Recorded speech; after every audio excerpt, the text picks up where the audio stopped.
नवा आयाम देणाऱ्या आपल्या मान्यवर पाहुण्या सौ राजश्री अरविंद गादरे मॅम, व्यवस्थापकीय संचालक मॅग्नाब्लास्ट टेक्नॉलॉजीज इंडिया प्रायव्हेट लिमिटेड, त्यांची आपण थोडक्यात माहिती जाणून घेऊया।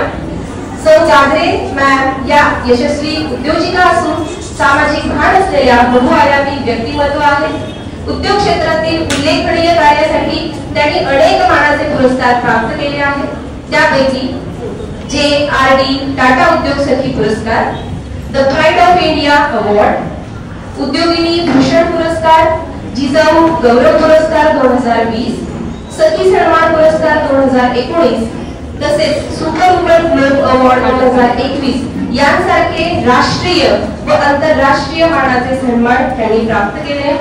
तसेच महिला सबलीकरणासाठी त्यांनी विशेष प्रयत्न केले असून 300हून अधिक लघु उद्योजक महिलांना एकत्र आणून त्यांच्या व्यवसायाला अनेक संधी उपलब्ध करून दिल्या आहेत।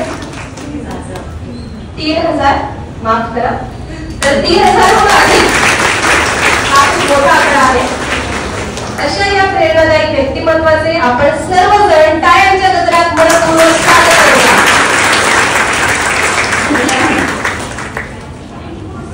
आहे 3000पेक्षा जास्त महिलांचं त्यांनी घर चालवलेलं आहे असं म्हणायला मी म्हणजे मागे पुढे नाही पाहणार। तर एवढं तुमचं जर सामाजिक आणि उद्योगामध्ये पण तुमचं कार्य असेल तर तुम्ही राजकारणात का जात नाही? तर त्यामध्ये की काही त्यांना अनुभव आलेले आहेत। तरी त्या मी म्हणजे मुलींना सांगतो तुम्हाला असे भरपूर हर्डल्स तुमच्या आयुष्यात येतील, पण त्याला पार करून जाण्यासाठीच त्याला सबलीकरण म्हणतात। तरी मी रायश्री मॅडमला ताईंना असं म्हणतोय की पुढे जाऊन तुम्ही राजकारणात आलं तर आम्हाला सर्वांना आनंद होईल। तर कारण काय फक्त काय होतं की तुम्ही 3000 महिलांसाठीच काम करावं असं मला वाटत नाही। कारण का तुमचा जो बायोडेटा अजून म्हणजे बायोडेटा तुमचा परिचय अल्प परिचय नाही येतो, फार मोठा आहे। जस्ट मी तुमचं पाहिला परिचय तर प्रत्येक समाजामध्ये प्रत्येक क्षेत्रामध्ये रायश्रीताईंचं काम एवढं चांगलं आहे, पण ते लिमिटेड राहिलेलं आहे। जर तुम्ही राजकारणात आलात तर फारच भरपूर महिलांचं आणि मुलींचं तुम्ही कल्याण कराल अशी मी अपेक्षा करतो। आणि सदैव तुम्हाला कुठल्याही कामासाठी माझं कॉलेज किंवा कुठलेही कॉलेज असू दे, आम्ही मनुष्यबळामध्ये फार सक्षम आहोत। तुम्हाला कुठलंही सामाजिक कार्य करायचं असेल तर माझ्या ह्या सगळ्या महिला काय माझी मुलं पण तुम्हाला मदतीला येतील। तुम्ही फक्त एक शब्द टाका की ह्या इथं आपल्याला सामाजिक कार्य करायचं आहे। तर आता सध्या मूर्ती आमची किंमत तुमची असेल, डॉक्टर वैद्यांचं एक चालू आहे, म्हणजे त्यांचं एक हे आहे स्कीम चालू आहे। स्कीम इन द सेन्स मूर्ती ते करतात आणि नंतर त्याच्यातनं जे पैसे गोळा होतात ते त्याच्यातनं ओल्ड एज लोकांसाठी ते काम करतात। तिथंही आमचे विद्यार्थी जातात निर्माल्य म्हणजे गोळा करण्यासाठी गणपतीच्या नंतर। त्यावेळेस म्हणजे NSS मध्ये आमच्या मुली फार पुढे असतात। आता परवाच मी रुपाली मॅडमला विचारलं मुलींची मुलांची संख्या किती आहे NSS मध्ये, तर मुलींची सहभाग त्यापेक्षा जास्त आहे। तर म्हणजे सामाजिक त्यांना जे आहे की आपल्याला आपण समाजासाठी काहीतरी करायला पाहिजे, ते मुलांपेक्षा मुलींना जास्त जाणीव आहे। मी आता येताना थोडा अभ्यास केला होता की विद्यापीठात SPPU कॉलेजचे प्रिन्सिपल डॉक्टर विश्वासराव स्वामी सर, तसेच त्यांनी हा कार्यक्रम ऑर्गनाईज केला केसकर मॅडम, शुभांगी मॅडम, ज्यांनी मला इथं बोलवलं अशा आमच्या लाडक्या रुपाली मॅडम आणि उपस्थित सर्व विद्यार्थी भगिनींना।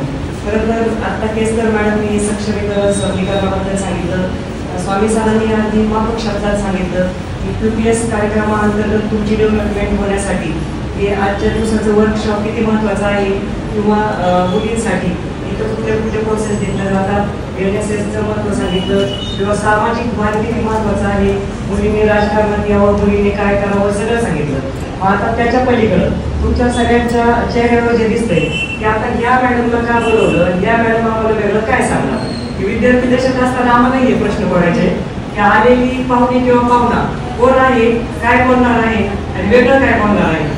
तर आपण वेगळंच बोलणार आहे आणि नक्कीच तुम्हाला आवडणारं बोलणार आहे। पण सगळ्यांनी ताट बसायचंय, मोबाईल सायलेंट पाहिजे आणि ऐकण्याची मानसिकता. म्हणजे तुम्हाला आवडणाऱ्याच गोष्टी माझ्याकडून बोलल्या जातील ही मी लक्षात घेईन. आपल्यापैकी उपस्थित किती जणी मला इंस्टाला किंवा युट्यूबला पाहिजे का? इकडे एक हात. बाकीच्यांची इंस्टाला अकाउंट आहे का? आहे. सरांना घाबरत आहे का? स्वामी सरांना सगळ्यांचे अकाउंट आहे इंस्टाला. मॅडम त्यांनी सांगितले घाबरले का तुम्ही? तर आपण पहिलं सोशल मीडियाकडे येऊ. सोशल मीडिया पहिला आम्हाला एक तर आता असं झालंय सोशल मीडिया शाप किंवा वरदान. तर काही यावर्षी आपण शाप ठरवू, काही यावर्षी वरदान ठरवू. कारण आम्ही जे तुमच्या समोर बोलतोय तेव्हा जी माहिती अल्प काळामध्ये आपल्याला डिजिटल माध्यमातून मिळते ती नक्कीच सोशल मीडियाच्या माध्यमातून मिळते. इन्स्टा असेल, FB असेल, युट्यूब असेल, तुमचं ट्विटर असेल, तुमचं टेलिग्राम असेल, असे वेगवेगळे माध्यम आहे. मग कमी लोकांमध्ये जास्त कमी काळामध्ये जास्त लोकांमध्ये पोहोचण्याचा पर्याय म्हणजे सोशल मीडिया. सोशल मीडियाच्या माध्यमातून आपण जास्त लोकांपर्यंत पोहोचतो. पण त्या सोशल मीडियाचा जर आपण अति वापर केला, मॅडमने सांगितलं की कमी काळ वाईजली, म्हणजे तुम्ही सोशल मीडिया वाईजली वापरायला पाहिजे. तर सोशल मीडिया जर तुम्ही योग्य वापरला तर नक्कीच वरदान आहे. पण सोशल मीडियाचा जर गैरवापर झाला, आभासी दुनियामध्ये तुम्ही फसल्या, त्याला मृगजळ समजलं. आता मुलींनो मला सांगा, प्रत्येक घरामध्ये आपल्या आई वडिलांसाठी पापा की परी ऐकलेलं होतं तुम्ही. प्रत्येकासाठी, प्रत्येक वडिलांसाठी तुम्ही पर्याय, बरोबर. प्रत्येक घरातल्या आई वडिलांसाठी तुम्ही महत्वाचे आहे. मग जेव्हा आई वडिलांसाठी आपण महत्वाचा असतो, पण आई वडील जेव्हा आपल्याला कुठली गोष्ट घेताना विरोध करतात, घेऊ नको, आपले हट्ट काय असतात, आमची 16 प्रो घेतलाय, मला पण घ्यायचा. तर मी इतक्याचा ड्रेस घेतला, मला पण घ्यायचा. तिच्या आई वडील बघा मूवीलाच वाटतात, विचारत पण नाही. तिला तर बघा किती मोठं फ्रेंड सर्कल आहे. तुम्ही तर सारखेच मला प्रश्न विचारता, कुठं चालली, काय करतात, इतके प्रश्न आहे ना, मी जाणारच नाही, मला पटतच नाही. हे जे होतंय तर याला आपल्याला काय होतं, जिथं जिथं आपल्याला विरोध होतो तिथं तिथं आपल्याला ते लोक या वयामध्ये शत्रू वाटतात. मॅडमनी काय सांगितलं, 18 ते 22 वयातल्या मुली की या काळामध्ये तुमची जडणघडण, तुमचे शारीरिक मानसिक बदल होत असतात आणि चांगलं सांगणारा व्यक्ती दुश्मन वाटतो. मग हेच भविष्यामध्ये जसं जसं आयुष्याचा आपण टप्पा पार करतो त्यावेळेस आपल्याला त्या घटना आठवतात. मग आपण जेव्हा आई होतो, आपल्या मुलांना जेव्हा आपल्याला बोलायची वेळ येते त्यावेळेस आपण होतो आणि त्यावेळेस माझ्या आईने मला असं सांगितलं होतं, आजीने मला असं सांगितलं होतं, शिक्षिका असं सांगत होत्या, केसकर मॅडम आम्हाला आठवत होत्या. मग आम्ही बसून टॉन्टिंग करायचो. मग आम्हाला ते वेगळंच वाटायचं की बोलणारा आम्हाला दुश्मन वाटायचा. आता मी तुम्हाला एक सिंपल प्रश्न विचार, क्लासमध्ये मुलांना विचारलं, गाडीला ब्रेक का बसवले जातात? तुमच्यापैकी किती जण मला उत्तर देताय सांगा? गाडीला ब्रेक का बसवलं जातो? तुमचं सगळ्यांचं जर लक्ष असेल तर चुकीचं बरोबर उत्तर द्या. मॅडमने मला सांगितलंय क्वेश्चन आन्सर स्वरूपात सेशन झालं पाहिजे, बरोबर. म्हणजे मला कळलं तुमचं लक्ष आहे की नाही. गाडीला ब्रेक का बसवले जातात कोणालाच माहित नाही का? गाडी कंट्रोल मध्ये घेण्यासाठी काय वाजवा त्यांच्यासाठी. अजून गाडीला ब्रेक का असतात सांगा, पटपट सांगा. बरोबर, कोणी सांगितलं? ऍक्सिडेंट पासून बचाव, अपघात टाळण्यासाठी. काय मग सांगताय टीचर, मुलींना नाही सांगत ही गोष्ट. तुम्ही सगळे 48% मुली आहे, तुम्ही खूप हुशार मुली आहे. सरांनी सांगितलं खूप ऍक्टिव्ह मुली आहे आमच्या. अपघात टाळण्यासाठी, मॅडमसाठी टाळा वाजव. 2 उत्तर आहे. तिसरं उत्तर पाठीमागे हात काढा. गाडीचा वेग कमी करण्यासाठी किंवा गाडी थांबवण्यासाठी टाळ्या वाजवा त्यांच्यासाठी. अजून काही येते उत्तर? नाही. आता मी उत्तर सांगते, गाडी अधिक वेगाने चालवता यावी. हे तुमच्या डोक्यात आलंय का कधी? जर गाडीला ब्रेक नसते तुम्ही गाडी पळवू शकले असते का? नाही. मग तुमच्या आयुष्यामध्ये हे जे ब्रेक असतात वेळोवेळी, आपले आई वडील, आपले शिक्षक, आपले आजी आजोबा, आपले मित्र मैत्रिणी ते आपल्याला सांगत असतात, हे करू नको, ही मैत्रीण नको बाई, तुझ्या भविष्यासाठी वाईट आहे, हा बॉयफ्रेंड नको बाई, तुला बरोबर नाहीये, या ठिकाणी नको जाऊ बाई, तुला तिथं धोका आहे. ते आपल्या आयुष्यात आलेले ब्रेक असतात. मग ते ब्रेक नसते तर आपण अधिक वेगाने जाऊ शकलो असतो का? जाऊ शकलो नसतो. मग ते ब्रेक आहे म्हणून आपण अधिक वेगाने जाऊ शकतो की नाही? मग त्या ब्रेकलाच आपण दुश्मन समजत असतो. लक्षात घ्या. म्हणजे आपल्याला जे जे बोलतात, जे जे आपल्याला चांगलं काय वाईट काय त्याची जाणीव करून देतात ते आपल्याला दुश्मन वाटतात. आजपासून तुम्हाला कोणाला राग येईल का? कुणी बोलल्यानंतर, तुम्ही चांगलं सांगितल्यानंतर राग येईल का? चला राग पण येऊ द्या. राग चांगला असतो, दाग अच्छे होते. सर्फ एक्सेलची जाहिरात पाहिलेली सगळ्यांनी. राग आजचे होते, डाग आजचे होते. कसे? राग येऊ द्या, पण तुमच्या रागाचा उपयोग तुमच्या सकारात्मक ऊर्जेमध्ये झाला पाहिजे. राग नाता, राग शिवाजी महाराजांना, छत्रपती शिवाजी महाराजांना, राग नेल्सन मंडेलाला, राग महात्मा गांधींना आला, पण त्यांनी त्या रागाची धगधग आतमध्ये ठेवली आणि त्याचं रूपांतर त्यांच्या सक्सेस मध्ये केलं.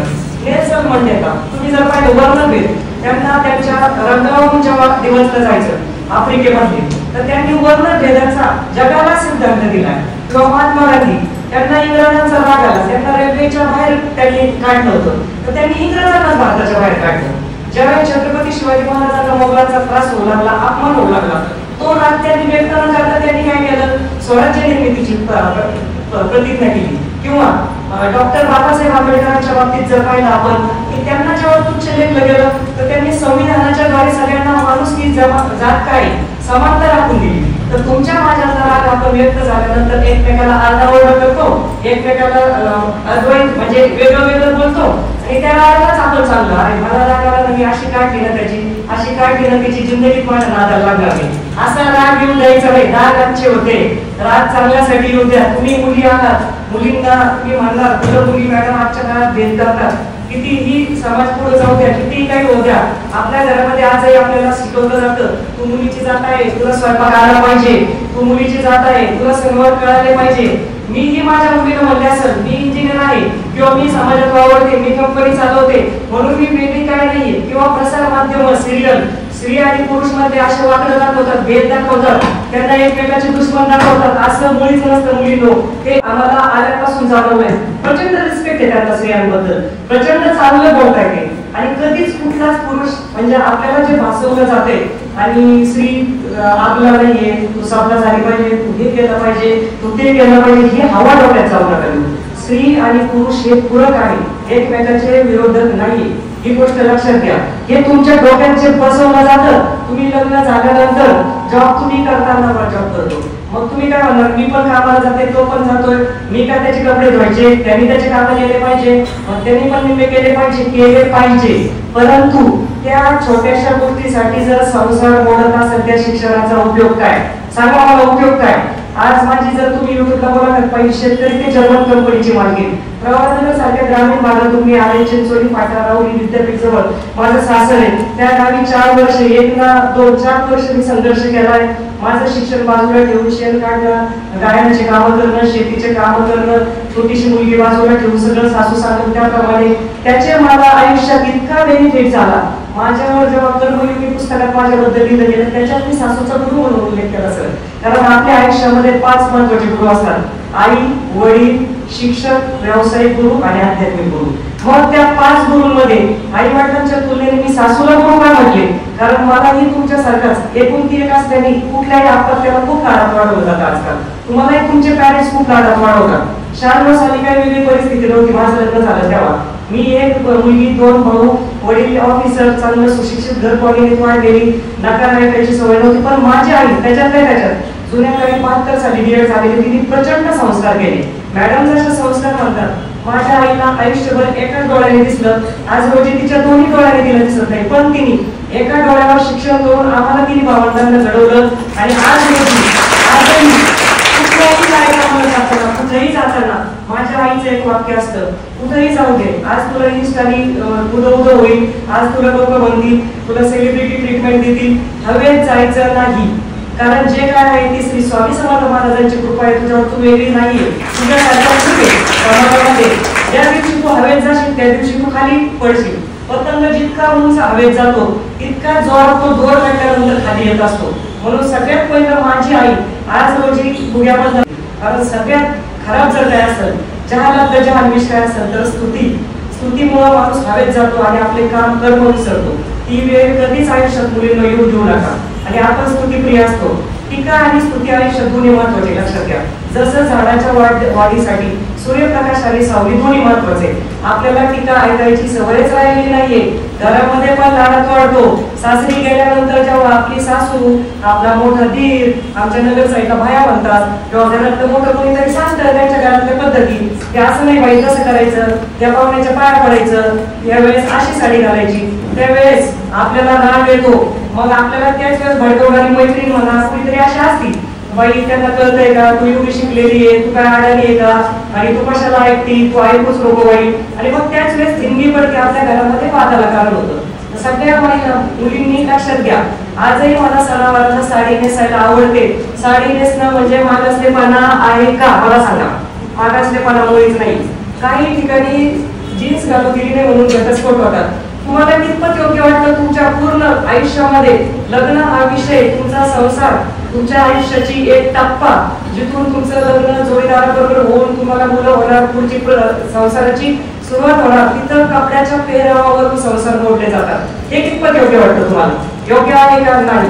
तर काही दिवस सुरुवातीला ज्यावेळेस तुम्ही समोरच्याचा ऐकता त्यावेळेस तुमची जी इमेज बनलेली असते, फर्स्ट इमेज लास्ट इमेज असते, लक्षात घ्या. कॉलेजमध्ये घ्या, समाजामध्ये, सोसायटीत घ्या, लग्न झाल्यानंतर सासरी घ्या, फर्स्ट इमेज खूप जपायची असते, सगळ्यांनी लक्षात घ्यायचं. आणि सगळ्यात महत्वाचं आपल्या आयुष्यात, कारण सकारात्मक विचारच आपलं व्यक्तिमत्व घडत असतात. आपल्या सगळ्यांच्या मनात दिवसभरामध्ये जवळपास 60 ते 70% विचार जे येतात ते निगेटिव्ह असतात, नकारात्मक. आणि 100%पैकी जर 70% निगेटिव्ह विचार येतात, त्याला सकारात्मक विचारामध्ये परावर्तित करण्यासाठी प्रचंड अवघड असतो तो संघर्ष. संत महात्मे जगद्गुरु संत तुकाराम महाराजही म्हणतात, रात्रंदिन आम्हा युद्धाचा प्रसंग. म्हणजे सकारात्मक नकारात्मक विचार सकारात्मक मध्ये कसे घडवायचे, मी स्वतःला कसं सावरायचं, माझी मनस्थिती कशी राहील. कारण तुम्ही परिस्थिती बदलू शकत नसले तर मनस्थिती बदलणं गरजेचं आहे, लक्षात घ्या. मग ती मनस्थिती बदलण्यासाठी तुम्ही म्हणता मॅडम सकारात्मक राहा. मग सकारात्मक राहायचं म्हणजे काय? मी जशी आहे तसं माझ्यावर प्रेम करायचं स्वतःवर. मग माझी मैत्रीण, माझी उंची कमी, मग माझी मैत्रीण उंची पुरी, मी दिसायला चांगली नाही, ती माझ्यापेक्षा भारी, ते कधी डोक्यात ठेवायचं. तिच्यापेक्षा चांगलं माझ्याकडे काय? प्रत्येकाला परमेश्वराने एक प्लस पॉईंट दिलेला आहे, तसा एक वीक पॉईंट असतो. प्रत्येकामध्ये एक वेगळेपण आहे. जसं तुलना जर तुम्ही केली तर आयुष्यभर दुःखी राहणार. फुलांच्या बाबतीत बघा, झेंडूचं फुल, मोगऱ्याचं फुल, गुलाबाचं फुल, तिघांना फुल शब्द आहे. तिघांचं ज्याच्या त्याच्या जागी महत्व आहे. झेंडूच्या फुलाचा आपण माळा करतो, मोगऱ्याच्या फुलाचा आपण गजरा करतो, गुलाबाचं फुल आपण डोक्यात सिंगल लावतो. मग तिघांचं महत्व कमी होत आहे का? मुळीच होत नाही. एखाद्या ताईची उंची कमी असेल, एखादी ताई खूप छान आहे दिसायला, एखाद्या ताईची पर्सनॅलिटी काहीच नाही, पण तिच्यामध्ये इतकं छान गुण भरलेले की ती प्रत्येकाला वेळेवर ग्रुपला एकत्र ठेवती, समजून सांगती, जाऊ दे ती बोलली असेल, तिचा तसा उद्देश नसेल, समजून घे, परत ती घरातल्यांसाठी चांगली वागती, तिला सुद्धा तितकंच महत्व आहे. म्हणून मी जशी आहे तशी माझ्यावर प्रेम करायचं. कारण डॉक्टर कृष्णमूर्ती सुद्धा म्हणतात, तुम्ही आज जे काय आहे ते यापूर्वी तुम्ही कधीतरी विचार केलेला आहे. तुमच्या विचारांमध्ये प्रचंड सामर्थ्य आहे. What we now do is a product of past. तुम्ही भूतकाळात काय केलेलं आहे ते आता तुम्ही आहे, लक्षात घ्या. म्हणून आजपासून स्वतः उठल्याबरोबर सगळ्यांनी पहिलं आरशात पाहून असं छान तोंडावर हात फिरून हसायचंय. आपल्या घरातले म्हणतील कदाचित वेळ लागलाय का सकाळी आरशात पाहून हसती वगैरे, कुणी वेळ म्हणू द्या. वेळांनी इतिहास रचलाय आणि शहाण्यांनी तो वाचलाय, लक्षात राहू द्या. म्हणून वेळ म्हणलं तरी चालेल. आजपासून स्वतःवर प्रेम करायचं. मी जे ड्रेस घालते फक्त नीटनेटकेपणा असावा, माझ्याकडे सचोटी प्रामाणिकपणा असावा, मी जे बोलते पाठीमागे जे बोलते तेच समोर बोलण्याची माझ्याकडे ताकद असावी, माझ्याकडे लोभ नसावा, हिचं मला काय मिळतंय तिचं मिळेल का, एखाद्या मुलाकडून मला कॅडबरी मिळेल का, काही गिफ्ट मिळेल का, हे होईल का, हे लोभ पहिले काढून टाकायचे. छोट्याशा लोभापायी आयुष्य बरोबर होतं, लक्षात घ्या. म्हणून आभासी दुनियेपासून लांब राहायचं. अफर्मेशनचं सांगते, विषयावर व्हायला नको. सगळ्यात पहिलं उठलं, आम्हाला तर आमच्या आईने प्रार्थना शिकून ठेवली होती, करा व्यवस्थित, तसं तुम्ही प्रार्थना म्हणायची म्हणू नका. स्तोत्र मंत्रामध्ये प्रचंड सामर्थ्य आहे. जमिनीच्या पाया पडा. आपल्या दैनंदिन कामाला आंघोळ झाल्यानंतर पहिलं देवाच्या पाया पडल्यानंतर आई वडिलांच्या पाया पडा. आई वडिलांच्या कोण पाया पडला हा कळता. 1 2 3 4 खरे हात वरती करायचे. ठीक आहे, 10 तरी हात वरती आले, यांच्यासाठी टाळ्या वाजवा. कारण मोठे देव जर कोण असेल तर आपले आई वडील आहे. आपल्याला घडवणारा कुंभार, आपल्याला म्हणजे एक आपल्याला जगापेक्षा जास्त 9 महिने आपली आई ओळखत असती. सगळ्यात जास्त आपण आईवर बोलतो. जिने आपल्याला बोलायला शिकवलं तिला आपण म्हणतो तुला कळत नाही, तू बोलू नको, गप्प बस, तुला नाही कळत. आई जर आली ना लागल्या आपल्याकडे, आमच्या महिला सर महिला म्हणतात मॅडम तुम्ही सांगता फेसबुकला इंस्टाला तुम्ही वापरा आणि वेबसाईट टाका. आम्ही मुलांपर्यंत गेलो ना, तू बाजूला हो, तर तुला काय कळत नाही, तुला जाणार नाही, तुझ्या आवाक्याच्या बाहेर जा, बाजूला जा, असं प्लीज म्हणू नका. त्याच वेळेस ती आई आतून रडत असते, खचलेली असते. कारण जिने तुम्हाला हाताला धरून चालायला शिकवलं, जिने बोलायला शिकवलं, तुमची जी भीती लांब झाली की तुम्ही तिला शिकवताय. तर तुला काय कळत नाही, तू गप्पच बस ग, तुझं नेहमीच आहे ग, तुझं कायमच आहे ग, हे पहिलं बंद करा. आणि रोज आईच्या पाया पडा, आज गेल्यानंतर पडा. ती आई सुद्धा विचार करत, कोण आलं होतं, कोणी सांगितलंय, आणि आज माझ्या मुलीने माझ्या पायाला हात लावला. आईच्या चरण तीर्थामध्ये जबरदस्त ताकद असते. मी बालसंस्कारमध्ये उभ्या पायाचा अंग जेव्हा आपल्या इथं लागतो, भ्रुकुटी मध्य म्हणतात, जिथं मी कुंकू लावलेलं आहे, तिथून आपलं आज्ञाचक्र कार्यान्वित होत असतं. तिथून आपल्या पॉझिटिव्ह व्हायब्रेशन निघत असतात. आणि ते जेव्हा आपल्या आईच्या उजव्या पायाच्या अंगाला लागतं, आपली अजून बुद्धी तल्लख व्हायला सुरुवात होते, अजून पॉझिटिव्हिटी येत असते आपल्याला. आपल्या शरीरामध्ये वेगवेगळे चक्र आहे, जसं की स्त्रिया मंगळसूत्र जे घालतात तिथं लागतं, अनाहत चक्र असतं आपलं. प्रत्येक गोष्टीला आपली संस्कृती खूप महान आहे, प्रत्येक गोष्टीला कारण आहे. महाराष्ट्र म्हणजे आपली जी संस्कृती दुर्लभ हो, भारतात जन्म घेतलाय, अशा संस्कृतीमध्ये आपण वाढतोय. आणि त्या संस्कृतीचं आपण अनुकरण करण्याऐवजी आपण पाश्चिमात्य संस्कृतीचं अनुकरण करतोय. मगाशी सांगितलं, जीन्स घालू दिली म्हणून संस्कार मोडतात, म्हणजे संसार मोडतात. तर जीन्स तुम्ही नक्कीच घाला, मी घाला, ट्रिपला गेल्यावर घाला, विशिष्ट वेळी घाला, पण सणवार भारतीय पद्धतीने करा. आपली संस्कृती जपून करा. आपल्या सासरी सुद्धा संस्कृती जपा. ज्यावेळेस तुम्ही सासरी संस्कृती जपता, तुमच्या नवऱ्याला आपण असं म्हणतो की ज्या रोज सोना येत थोड्या दिवसच चालतं, नंतरचं प्रेम होतं. तुम्हाला स्वयंपाक किती चांगला येतो, तुम्ही घरातल्याला किती जपता, तुमचा पेहराव कसा आहे, तुम्ही सर्वात कसे करता, याच्यानुसार तुमचं प्रेम नवरा उभयतांमध्ये पती पत्नीमध्ये वाढत असतं. माझा स्वतःचा अनुभव आहे. त्यावेळेस तुम्ही घरातल्यांचे लाडके होत असतात. समर्पण द्यायची सुरुवात पाहिजे. द्यायची सुरुवात झाली की आपल्याला आपोआप यायला सुरुवात होती. तर अफर्मेशनचं जसं मी सांगितलं, आजपासून सुरुवात करा. आयुष्याची गोल सेट करा की मला काहीतरी पुढे आयुष्यात करायचं. सरांनी सांगितलं तुमचे इतके छान छान कोर्स आहेत. माझ्या पण मॅडमनी सांगितलं तुमच्या कंपनी बरोबर एमओयू करा. माझ्या कंपनी बरोबर एमओयू करताना काय कुठले पाहिजे काय मी सांगितलं मॅडमला. नक्कीच भोसरी MIDC मध्ये जे ब्लॉकला कंपनी आपली आशिया खंडातली चुंबक बनवणारी पहिली कंपनी मॅग्नाब्लास्ट टेक्नॉलॉजी. त्या कंपनीचं त्यावेळेस माझ्यासारखी सामान्य स्त्री एक खेडेगावातून पुण्यासारख्या शहरामध्ये येते, भोसरी सारख्या उद्योगनगरीमध्ये येते. व्यवसायाचे एक व्यवसाय मॅग्नेट कसं बनतं, तुम्हाला पण मॅग्नेट म्हणजे फक्त चुंबक दक्षिणोत्तर स्थिर राहतं, याच्या पलीकडे मलाही माहित नव्हतं. पण चुंबक कंपनी चालवणं, मॅग्नेट कसं बनतं, त्याचे उपयोग काय, त्याचे नाव काय, हे सगळं जेव्हा मी शिकून घेऊ शकते, तुम्ही शिकू शकता. कुणीच कमी नसतं, लक्षात घ्या. मी जेव्हा शिकायला सुरुवात केलं, जेव्हा माझ्या मिस्टरांनी 2010ला एक आजारी उद्योग हस्तांतरित केला, जर्मन कंपनी एक भारतीय मराठी माणसाने घेणं म्हणजे खरंच चॅलेंज होतं आमच्यासाठी. खूप मोठं चॅलेंज आहे. युट्यूबला माझ्या मुलाखतीत सगळं कळत, सत्य परिस्थितीवर बोललेली मुलाखती माझी 24 लाख व्ह्यूज आहे त्या मुलाखतीला. संपूर्ण महाराष्ट्रातून मला फोन आले, काही महिलांचे.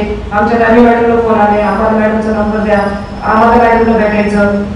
कारण आम्हाला वाटायचं आमचा संघर्ष खूप मोठा आहे, पण मॅडमची मुलाखत ऐकल्यावर आम्ही एकदम स्ट्रॉंग झालो आणि आता आम्हाला काहीतरी करायचं. तर आजच्या मार्गदर्शन नंतर तुम्ही हेच डोक्यात ठेवायचे की नाही, मी फक्त घरच्यांनी मला कॉलेजला पाठवलं म्हणून मी शिक्षण घेत नाही. शिक्षण कागदापुरतं नकोय. डिग्री ही तुमच्या फाईलला असते, लक्षात असू द्या. त्या डिग्रीवर तुम्ही स्वतःला काय प्रेझेंट करतात ते महत्वाचं आहे. कारण तुम्ही शिक्षण घेतल्यानंतर समाजात वावरत असताना तुमचं व्यक्तिमत्व कसं आहे, तुम्ही व्यक्ती म्हणून कसे वागता, आजूबाजूच्या समाजात तुम्ही जिथं काम करता तिथं सहकार्याशी कसे वागतात. कारण नम्रपणा खूप महत्वाचा गुणधर्म आहे, लक्षात घ्या. जिथं इगो येतो, जिथं नम्रपणा कमी होतो, तिथं तुमची प्रगती थांबली जाते.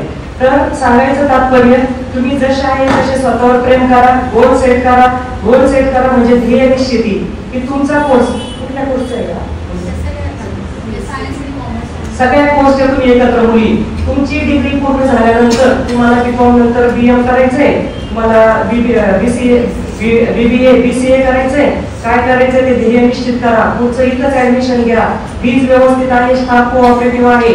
आणि नंतर पुढे तुम्हाला जॉब करायचा आहे, बिझनेस करायचा आहे, त्याच्या रिलेटेड रोज 2 तरी व्हिडिओ पाहायला सुरुवात करा. तुम्हाला सगळ्यांना माहिती, रील तुम्ही जे पाहिले तसेच रील तुम्हाला सर्च इंजिन ऑप्टिमायझेशन जे म्हणतो आपण जे पाहिलं तसं तसं आपल्याला येतं. तुम्ही जर सकारात्मक व्हिडिओ पाहिले तुम्हाला तेच येतील, युट्यूबला येतील, इन्स्टाला येतील, FB ला येतील. तसे व्हिडिओ रोज 2 तरी पॉझिटिव्ह पाहायला सुरुवात करा. स्वतःवर प्रेम करा. माझी मैत्रीण कशी आहे त्याच्यावर जास्त फोकस करा, म्हणजे तिच्यापासून मला चांगलं काय घेता येईल. कारण पुस्तक मैत्री आणि विचार, तीन गोष्टी आपल्याला आयुष्यामध्ये खूप महत्वाच्या असतात. ते आयुष्याची दिशाही बदलू शकतात, भरकट होऊ शकतात. म्हणून तीन गोष्टींवर लक्ष द्या. मैत्रिणींनी तुमच्या आयुष्यात एक तरी अशी मैत्रीण पाहिजे जी नेहमी विकासावर, प्रगतीवर तुमच्या बरोबर बोलल. कारण माझ्या आयुष्यातल्या 2-4 मैत्रिणींना मी नेहमी उकसून देते, अरे तू ह्याच्यावरच खुश आहे का, तुझं अजून मोठं नाव झालं पाहिजे, तुला डॉक्टरेट मिळाली पाहिजे, तुझी इन्स्टिट्यूट अजून मोठी झाली पाहिजे. मला स्वतःला वाटतंय की जसं सरांनी सांगितलं की मी 3000 महिलांपुरती बनले काम नाही, माझ्या 30,000 महिला झाल्या पाहिजे आणि त्या महिलांसाठी मला काम करायचं. आणि जेव्हा महिला समोर येतात आणि सांगतात बघा तुम्ही पण लग्न झाल्यानंतर तुम्हाला वाटणार अरे माझा टाइमपास होतं, मला काहीतरी करायचं, मग मला काहीतरी करायचं याच्यासाठी आपले युट्यूबला व्हिडिओ आहे. राजश्री व्यवसाय मंत्र युट्यूब चॅनल आहे. आज घरी गेल्यानंतर बघा, त्याला लाईक सबस्क्राईब करा, म्हणजे पुढचे व्हिडिओ येतील की व्यवसाय करताना कुठल्या अडचणी येतात, भांडवल कमी पडतंय का, आत्मविश्वास कमी पडतो का, घर नोकरी पाहून कसा व्यवसाय करायचा, व्यवसाय करत असताना कुठला निवडायचा, मार्केटिंग कशी करायची, सगळे व्हिडिओ. इन्स्टाला जर तुम्ही मोटिवेशन विचारधन जर माझं ऐकलेलं असेल 6 ते 8 सेकंदाचं विचारधन असतं, लाईक बदलून गेले लोकांचे त्याच्यामध्ये. किती जणी एखादी 2 फॉलो करताय का बसलेले पैकी मला रुपाली मॅडम करताय, पाठीमागं कोणीतरी हात केलाय, फॉलो करताय का मला, उभा फॉलो करताय का, एखादं विचारधन सांगता का माझं, रील बघितली एखादं विचारधन सांगता का. केसकर मॅडम आणि स्वामी सरांना ऐकू द्या मी विचारधन काय, कारण ते बिचारे इंस्टा पाहत नाही. थोडं पुढे या ना थोडं. 100% डोकं दुखायला सुरुवात होती आणि 100% त्याच दृष्टीने आपली विचार जातात. म्हणून आजपासून सकारात्मक विचार करायचे. बिलीफ सिस्टीमला सकारात्मक विचार द्या. बिलीफ सिस्टीम खूप महत्वाची असते आणि लॉ ऑफ अट्रॅक्शनने आज जर पाहिलं तुम्ही जगातल्या 1% लोकांकडे टोटल संपत्तीच्या 96% संपत्ती, 1% लोकांनी काय केलंय, लॉ ऑफ अट्रॅक्शनने पॉझिटिव्ह विचार दिले. यशस्वी लोक आनंदी असतात का, हो, आनंदी लोकच यशस्वी होतात, यशस्वी लोक आनंदी असतात. हे बिलीफ सिस्टीम मुळे होत असतं. आपल्याला छोटंसं उदाहरण देईल तुम्हाला. तुम्ही पाहुण्याच्या घरात जाता आणि जेवायला बसता तुम्ही, मग आता आपल्याला जेवताना कोणाला तरी भाजीमध्ये मीठ कमी लागतं, मग ते कुणीतरी सांगते मीठ कमी, मग तुम्हाला कोणतरी सांगते तुमची मावशी कोण असेल जाते तेवढं मिठाचं भांडे देऊ नये. मग तुम्ही जातानाच काय विचार करून जाता, बाई आता पाहुण्याचं डर, मला तर मिठाचं भांडे सापडणारच नाही. मग तुम्ही तिथं जाता किचन ओट्यापर्यंत, इकडे तिकडे बघता, तुम्ही आता नाही सापडलं. मग ती तुमची मावशी म्हणते चल माझ्या बरोबर, डोळे आहे की नाही तुला, आणि ते समोरच असतं आणि मग ते खरं पण असतं. मग त्यावेळेस ती मावशी म्हणते तुला डोळे आहे की नाही, मिठाचं भांडे इथंच होतं. पण ते डोळे असून पण तुमचं मन काय झालं असतं जाताना, मला मिठाचं भांडे सापडणार नाही. हे तुमच्या दैनंदिन आयुष्यात होतं, अभ्यासात होतं. हा चॅप्टर माझ्यासाठी अवघड, मला जमणारच नाही, म्हटलं की जमणार नाही, मला जमणार, नक्की जमणार. आजही मी अभ्यास करते, आजही तुमच्या पुढे येताना मी मला ठरवून येते मला काय बोलायचं, मला कोणत्या क्राऊड सोबत बोलायचंय, काय बोलायचंय, सरांना मॅडमला मी विचारते तर काय बोललं गेलं पाहिजे. त्याप्रमाणे प्रत्येक आयुष्यभर माणूस विद्यार्थी असतो, विद्यार्थी राहायला पाहिजे, ग्रहण केलं पाहिजे, शिकलं पाहिजे. आपल्याला शिकलेलं आपण इतरांना सांगितलं पाहिजे, जे जे आपणास ठावे ते ते इतरांशी द्यावे, शहाणे करून सोडावे सकलही जन. तसंच आपल्याला कळालं ते इतरांना सांगायचं. काही मुलींची ताशी टेंडन्सी असते, मला येत पडले तर ती जर माझ्या पुढे गेली तर मी जर हिची ओळख करून दिली. आमच्या संस्थेत असं होते, गागरे मॅडम आम्हाला भेटायचं का, तिला जर म्हणले ना नको भाई, तिची ओळख केली, ती गागरे मॅडमच्या क्लोज गेली तर माझा पत्ता कट झाला तर तसं कधीच नसतं. हे बघा, नदी वाहत असते किंवा झरा म्हणजे झरा वाहत असतो आणि डबकं असतं. झऱ्यावर राजहंस येतात, डबक्यावर डास असतात. डबकं साचलेलं असतं, झरा वाहत असतो. आपलं ज्ञान वाहत राहू द्या. आपल्याला राजहंस व्हायचंय, आपल्याला मच्छर व्हायचंय का, नाही व्हायचं. आपल्याला किड्या मुंग्यासारखी जिंदगी जगायची का, नाही जगायची. सैराट पाहिल्या सगळ्यांनी, तुम्ही पाहिल्या सगळ्यांनी, त्याच्यात ती आमची काय डायलॉग बोलती, किड्या मुंग्यासाठी जिंदगी नाही जगायची, ती नोकरीला लागते बघा. तर सैराट मधून तुम्ही काय बोल घेतला मला सांगा बरं.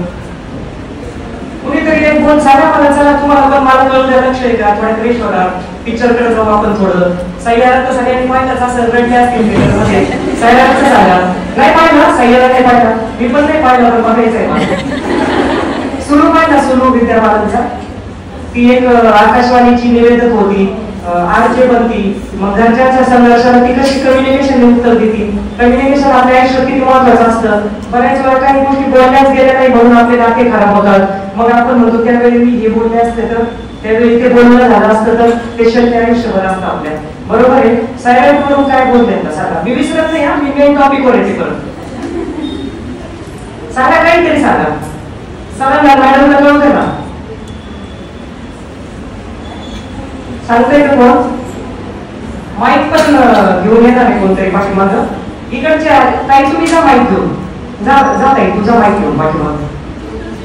थोडस गमतीशीर उत्तर हे मी तुम्हाला दोन सांगणार आहे, वाढत सांगणार आहे आणि जाता जाता एक बोलता का सांगणार आहे आणि मग नंतर माझं रूपांतर होतं. त्या मुलाची काही चूक नसताना ज्यांनी प्रेम समजून लग्न केलं त्या कुटुंबाचा, ती एक पाटलाची मुलगी होती चांगल्या घरातली, ती वेल सेटल होती, तो मुलगा गरीब घराण्यातला होता, तो त्या कुटुंबाचा आधार होता. ज्या वयात कमवायचं होतं त्या वयामध्ये त्या मुलाची घरच्यांचा जो आधार बनणार होता शिक्षण घेऊन, त्या मुलाची त्या वयामध्ये हत्या होती. काय म्हणजे मॉडेलवर तुम्ही नीट विचार करा की ज्या वयामध्ये तो मुलगा आधार व्हायला पाहिजे होतो, प्रेमाचं फूल डोक्यात बसलं, तिथून तो मुलगा संपला. किंवा कालच मी एक व्हिडिओ पाहिला छत्रपती संभाजीनगरच्या तिथं त्या मुलाला मारलं जातं मुलीच्या घरच्यांकडून. तर अशी कधी वेळ येऊ देऊ नका, कोणाला कमिटेड राहू नका, कोणाला भूल थापांना बळी पडू नका. सोशल मीडियावर बजाव आहे. सगळ्यात पहिलं मुली आमच्या वयाच्या लेडीज सुद्धा इथं फसतात की सुरुवात अशी होती, तुमचा डीपी छान आहे, तुमची स्टेटस छान आहे, मॅडम तुम्ही छान दिसता, तू छान दिसते. तुम्हाला वाटतं घरचे कौतुक करत नाही, माझं कधी अमुक व्यक्तीने कौतुक केलं, मग तुम्हाला मेसेज बॉक्स मध्ये मेसेज पडतो, जेवली का, काय चाललंय, बरी का. तुम्हाला वाटतं जेवली का, घरात आणून आपल्याला कोणी विचारलं नाही. म्हणजे तो व्यक्ती घरात जेवले का नाही त्याला माहित नसतं, त्याची बायको उपाशी हे त्याला माहित नसतं, त्याची बायको त्याच्यासाठी उपवास करते हे त्याला माहित नसतं, त्या पोराचे घरचे त्याच्यासाठी काय नवस करून त्याला आईने पैदा केला ते त्याला माहित नसतं. मग ते मेसेज बॉक्स मध्ये तशी सुरुवात होती, मग काय चाललं घरातलं, बरं आहे का, अमुक करून मग ती मला सांगायला सुरुवात करते, मग काय बरं नाहीये घरातले, काय माझ्या इतके बरोबर मरते, मी कष्ट करते. ती घरातली दुःखी महिला होती. मग मी तिचं दुःख सांगायला सुरुवात करते की माझ्या दुःखाचं कुणीच विचारलेलं नाही, सासू बरोबर नाही, ननद पण चांगली नाही, नवरा तर अजिबात माझी बाजू घेत नाही, पोरं पण काय नाही. मग तो व्यक्ती तिला जगातला किती तो दाता आहे, किती तिचा कणवाळ होईल, मग त्या प्रकारे तो बोलायला सुरुवात करतो. तेच मुलींच्या लेडीजच्या बाबतीत लागू होतं. मग तुम्ही फटाफट घरातले सगळे पॉईंट सांगा, मग तो त्याच्यावर सोल्युशन देतो. तो एकदम म्हणजे संजय मामा म्हणतो. मग तुम्हाला असं वाटतं अरे माझ्या आयुष्यात काश हीच व्यक्ती पाहिजे होती, ही व्यक्ती खूप उशीर आली माझ्या आयुष्यात, पण जाऊ दे देवा तुझे आभार, देवाला 9 दिवस करतात, मग अरे ही व्यक्ती माझ्या आयुष्यात राहू दे. मग असं बोलणं चालणं चालू होतं. मग मर्यादा ओलांडल्या जातात. मग नंतर तिकडून ब्लॅकमेलिंग चालू होतं. जसं जसं तुम्ही अवेलेबल झाले नाही ब्लॅकमेलिंग चालू होतं. कारण परवाच आमच्या इथे एटीआय मॅडमनी हे निर्भया पथक सुरक्षा वगैरे सगळं लेक्चर झालं महिलांना. मग ब्लॅकमेलिंग चालू होतं. तू जर आली नाही तुझ्या घरच्यांना सांग, चार्टचे स्क्रीनशॉट आहे, सगळे आहे माझ्याकडे, रेकॉर्ड सगळे. भावनेच्या भरात आपण बोलून गेलेलो असतो, बऱ्याच गोष्टी घडतात. मग जीव देण्यापर्यंत घटना होतात. मग जीवच नको हा जर ब्लॅकमेल करत माझ्या घरी जर माहित होईल, माझ्या आई वडिलांकडे जर फोटो जातील, अश्लील फोटो जातील, अश्लील चार्ट जाईल, तर मला जीव नकोसा होतो. तर आजपासून ह्या व्याख्यानानंतर एक ठरवा सगळ्यांनी, सोशल मीडियाच्या आभासी दुनियेला बळी पडायचं नाही. जो डीपी चांगला आहे बघा त्याला पहिला ब्लॉक करा. ज्याने विचारलं जेवढीचा घरात कोण कोण असतं, तुझं मला दिवसभराचं शेड्यूल सांग, मला ऐकायला इंटरेस्ट आहे, मला आवडत. तिथं पण तुम्ही ओळखून घ्या, याला त्या शेड्यूल मध्ये काही एक इंटरेस्ट नसतो, याला नंतर तुमच्या ऍबिलिटी मला ब्लॅकमेल करायचं असतं, म्हणून याच्यापासून लांब राहा. तर आता तुम्हाला सोशल मीडियाबद्दल तर जी अवेअरनेस पाहिजे, स्क्रीन टाइम सेट करा. कारण रील स्क्रॉल करताना किती वेळ जातो ते आपल्या लक्षात येत नाही. युट्यूबला सकारात्मक व्हिडिओ पहा, गोल सेट करा. याच्यासाठी म्हणजे ध्येय निश्चिती. मला जर नारायणगावला जायचं माहित नसेल तर मी खेडच्या गाडीत बसल, मांजरच्या गाडीत बसल का कुठल्या गाडीत बसल, म्हणून मला माहिती पाहिजे मला कुठे जायचं.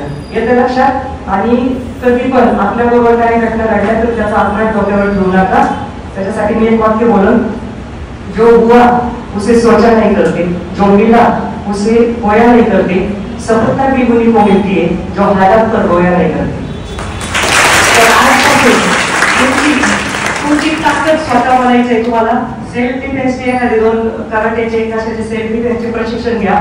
स्वतःच्या सेल्फ डिफेन्ससाठी स्वतःला 112 पोलिसांचा नंबर आहे, 100 तुम्हाला माहिती असेल. कुठल्याही परिस्थितीत कुठेही तुम्हाला वाटतं 112 डायल करायचं, घाबरायचं नाही. मोबाईल घिसटला जाईल, तुम्ही शूटबीट करायला गेलं, तुम्हाला वाटेल मला मारतील, पहिला 112 डायल करायचा न घाबरता. अर्धा आपल्याकडे शस्त्र असतं. आजच्याही काळामध्ये तुम्हाला वाटतं अत्याचार होतं तर तुम्ही त्याला प्रयत्न करा रोखण्याचा. आणि एक छोटीशी मी गोष्ट सांगेन, बिलीफ सिस्टीमवर सांगितलं. मी आशा करते तुमच्या सगळ्यांच्या चेहऱ्याकडे पाहून तुमची मनगळणी झालेली, तुम्ही सकारात्मक राहणार, घरी जाऊन आईच्या पाया पडणार, आणि छान पुढच्या सेशनला सरांना सांगणार आहे प्रश्न उत्तराला मी नक्की येणार आहे. तर एक गोष्ट सांगते, मला कुठल्याही व्याख्यानाचा समारोप करताना बोधगाथा सांगायला आवडते. गोष्ट ऐकायची सगळ्यांना, शाळेत असताना आम्हाला आवडायची गोष्ट. तुम्हाला आवडती का? सगळ्यांनी ताट बसा बरं परत एकदा, हात वरती करा परत, दोन्ही हात वरती करा म्हणजे तुमची मर्ग घेऊन जाईल. ताट बसून दोन्ही हात वरती करा. छान पॉझिटिव्हली आता गोष्ट ऐकायची आपल्याला. आता हात खाली करा. हा, तर आता पाठीमागून आवाज नको. 1-2-3 मिनिटांमध्ये मी 5 मिनिटाच्या टाइम मध्ये 2 मिनिटात गोष्ट कव्हर करते. म्हणजे माझाच माईक माणूस आहे. एक भिकारी रोज रेल्वे स्टेशनवर भीक मागत असतो ट्रेन मधून जाणाऱ्या येणाऱ्यांकडं. असेच एक शेठजी त्याला म्हणतात, नेहमीच मागत असतो काहीतरी देत जा. तो बोलतो मी भिकारी, मी काय देणार? ते म्हणले विचार कर तू, काहीतरी देत जा.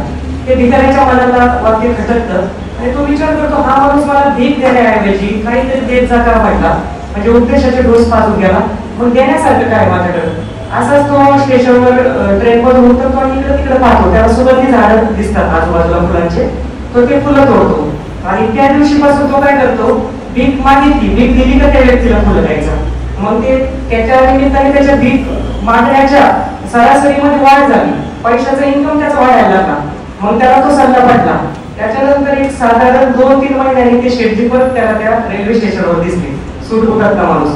मग तो त्यांना असा नमस्कार करून त्यांना फुल देतो. मग ते त्यांना विचारतो मला ओळखलं का? तर ते बोलले हो.